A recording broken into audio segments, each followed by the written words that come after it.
Christianity may have been born in the Middle East, but Arab Christians have never had it easy there, especially not today. In Iraq and Egypt, scores of churches have been attacked, hundreds murdered. In Syria, revolution seriously threatens Christian communities. The one place where Christians are not suffering from violence is the Holy Land. But Palestinian Christians have been leaving in large numbers for years. So many, the Christian population there is down to less than 2%. And the prospect of holy sites, like Jerusalem and Bethlehem, without local Christians is looming as a real possibility. This is what the Holy Land looks like today. Bethlehem, where Jesus was born, Nazareth, where he grew up, Jerusalem, where he died and where Christians believe he was resurrected. Nazareth is inside the state of Israel. Bethlehem is on the Israeli-occupied West Bank. The Christian section of Jerusalem is also under Israeli control. We know the area well, know that it is arguably the most fought-over piece of real estate in the world, sacred to half of humanity. Still, when we decided to do the story last year, we did not realize it would become so controversial. The story will continue in a moment.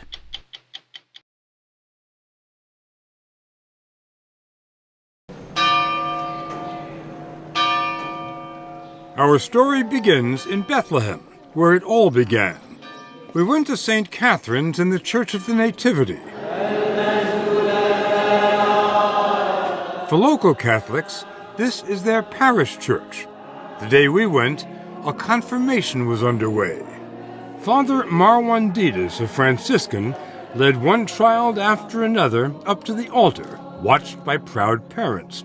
The church was so crowded, it was difficult to believe that Christians now make up only 18% of what was for centuries an overwhelmingly Christian town.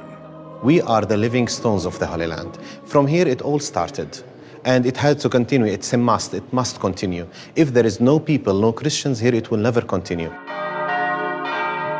Here in Jerusalem, the numbers are even bleaker than in Bethlehem.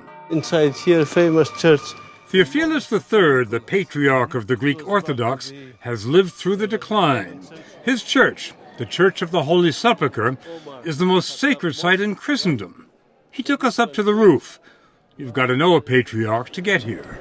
Come in. So you are in the Holy Sepulchre, inside the Holy Sepulchre. Just inside here is the tomb. That is, the tomb which covers the site of the resurrection. When you first came here in 1964, what was the percentage of Christians in the old city?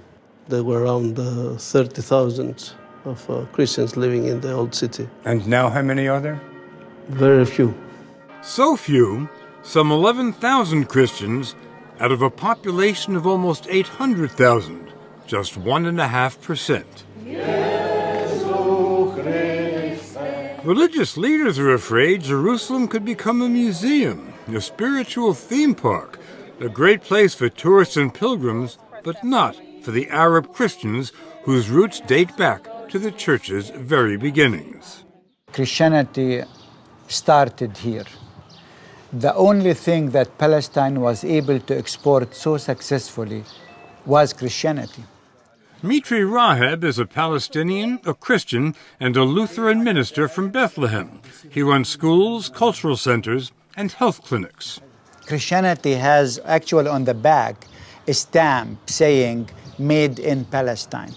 Palestinian Christians, once a powerful minority, are becoming the invisible people, squeezed between a growing Muslim majority and burgeoning Israeli settlements. Israel has occupied the West Bank for 45 years. If you see what's happening in the West Bank, you will find that the West Bank is becoming more and more like a piece of a Swiss cheese, where Israel gets the cheese, that is the land, the water resources, the archaeological sites, and the Palestinians are pushed in the holes behind the walls. Israel built the wall over the last 10 years, which completely separates Israel from the occupied West Bank. The wall was built to stop Palestinian terrorists from getting into Israel, and it's worked. Terrorism has gone down 90%. At the same time, the wall completely surrounds Bethlehem, turning the little town where Christ was born into what its residents call an open-air prison. Do you remember the day they put up the wall? Yeah, actually it was in 2003, and I was about 14 years old. I went to school one day.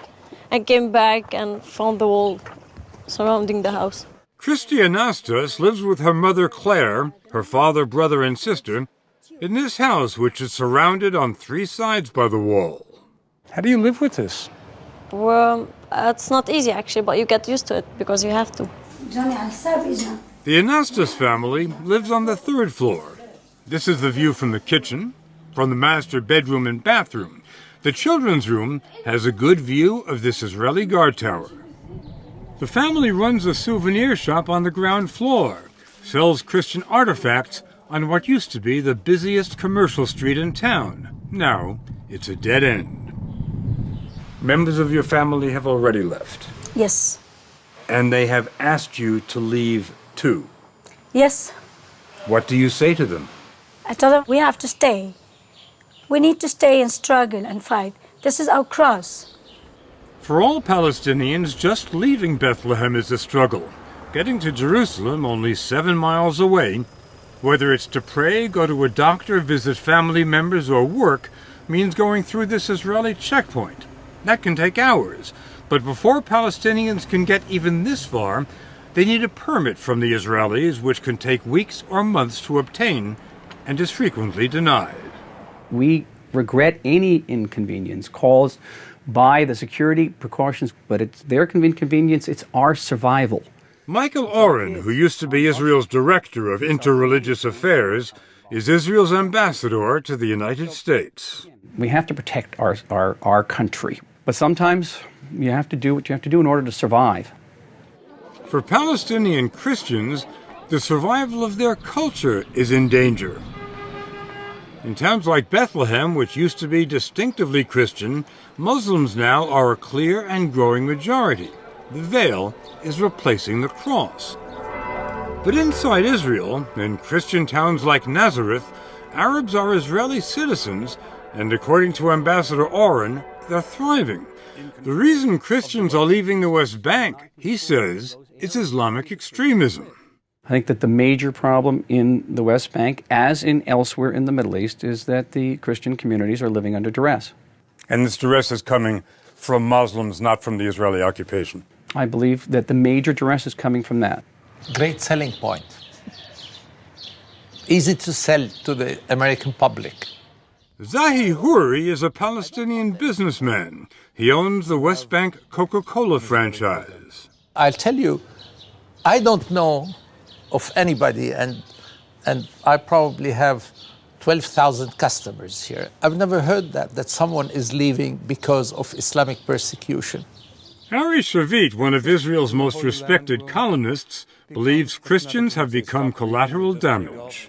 I think this is a land that has seen in the last century a terrible struggle between political Judaism and political Islam in different variations. And the Christians are being squeezed in the middle between the Jews and the Muslims. Absolutely. Should Israel be concerned about that? I think we should all be concerned about it. Political Judaism and political Islam are rocky. They are harsh. And the friction, the clash between them is very violent.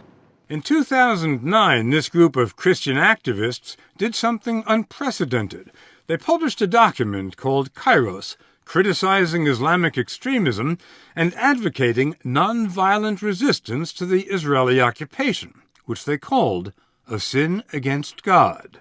It was endorsed by the leaders of 13 Christian denominations, including Greek Orthodox, Roman Catholic, Lutheran, and Anglican. These are denominations who have been exceedingly critical of the state of Israel, and sometimes to the point of going beyond legitimate criticism. And so, what does that mean, to go beyond legitimate criticism? Accusing us of crimes that would be very, I think, historically associated with anti-Semitism. And it was actually so inflammatory, Bob, that many of us didn't even bother responding to it. they are fearful of this document because they are afraid this might influence the Christian world. Reverend Rahib, who helped write the document, says it's anything but anti-Semitic.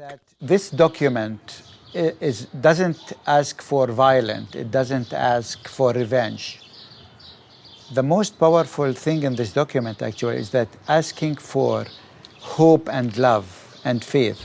Do you think the Israeli government ever thinks of the fact that if Christians aren't being treated well here, and America is an overwhelmingly Christian country, that this could have consequences? Israel is not persecuting Christians as Christians. The Christians in the Holy Land suffer from Israeli policies that are a result of the overall tragic situation. And this, of course, has consequences for everybody. For Israel, there could be serious economic consequences. According to Israeli government figures, tourism is a multi-billion-dollar business there. Most tourists are Christian, many of them are American. That's one reason why Israelis are very sensitive about their image in the United States. And that could be why Ambassador Oren phoned Jeff Fager, the head of CBS News and executive producer of 60 Minutes, while we were still reporting the story, long before tonight's broadcast. He said he had information our story was, quote, a hatchet job. It seemed to me outrageous, completely incomprehensible, that at a time when these communities, Christian communities throughout the Middle East, are being oppressed and massacred, when churches are being burnt, when one of the great stories in history is unfolding, I think you got me a little bit mystified. And it was a reason to call the chairman of CBS News. Bob, I'm the ambassador of the State of Israel.